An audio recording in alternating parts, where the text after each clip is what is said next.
রাজধানীর মোহাম্মদপুর ও আদাবর এলাকায় কিশোর গ্যাংয়ের তৎপরতা দিন দিন উদ্বেগজনক আকার ধারণ করেছে।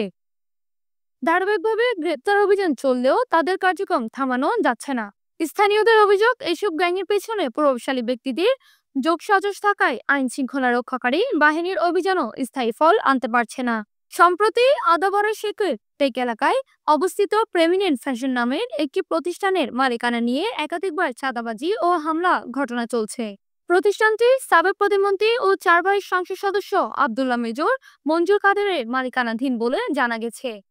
স্থানীয় সূত্র জানায়, হানিস তালুকদার, সাগর, বোট মামুন, জাকি, জুয়েল, আকবর ও চায়ের দোকানদার মনির নামের একটি সংঘবদ্ধ কিশোর যুবক গ্যাং দীর্ঘদিন ধরে এই প্রতিষ্ঠানের কাছে চাঁদা দাবি করে আসছে।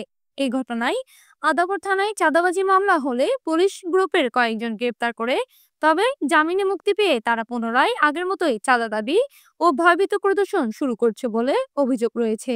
সর্বশেষ ঘটনায় ওই গ্যাং সদস্যরা দলবল নিয়ে এসে প্রেমিনেন্ট ফ্যাশনের সামনে থাকা সিসিটিভি ক্যামেরা ভাঙচুর করে এবং কর্মচারীদের হুমকি দেয়।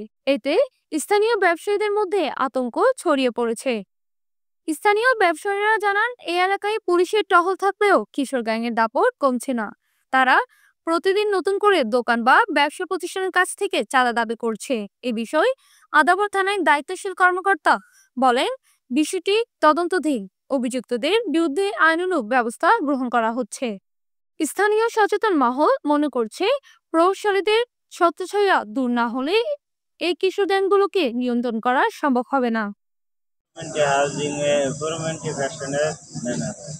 আমাদের বিরুদ্ধে আইসা অনেক তালুকদার সাদা 10 লাখ টাকা সাদা না দেওয়ার ক্ষেত্রে ভাঙচুর করে মারধর করে এই ক্ষেত্রে আদাবর থানায় একটা মামলা করেছে।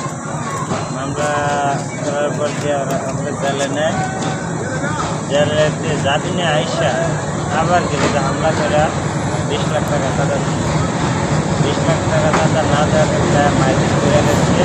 যে সাদা না দেয় সে এনে ব্যবসা চালাইতে দেবে না। এবং নেক্সট নিউজ, PI ৭২ টিভি।